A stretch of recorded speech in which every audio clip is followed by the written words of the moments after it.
પવિત્ર મોહરમ પર્વ નિમિત્તે સમગ્ર શહેરમાં તાજિયાની સ્થાપના અને આગમન યાત્રાનો પ્રારંભ થઈ ચૂક્યો છે.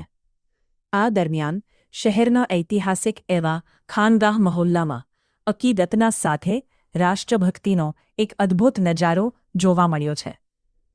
અહીં તાજિયાની આગમન યાત્રા દરમિયાન આગળ ચાલતી મુખ્ય બેન્ડની ગાડીને ખાસ તિરંગા થીમ પર શણગારવામાં આવી હતી.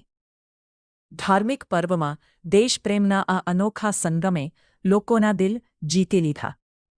ખાનગાહ મહોલ્લાના તાજિયાનું આગમન હંમેશા ભવ્ય હોય છે, પરંતુ આ વર્ષે આ ભવ્યતામાં રાષ્ટ્રભક્તિનો રંગ પણ ભળ્યો છે.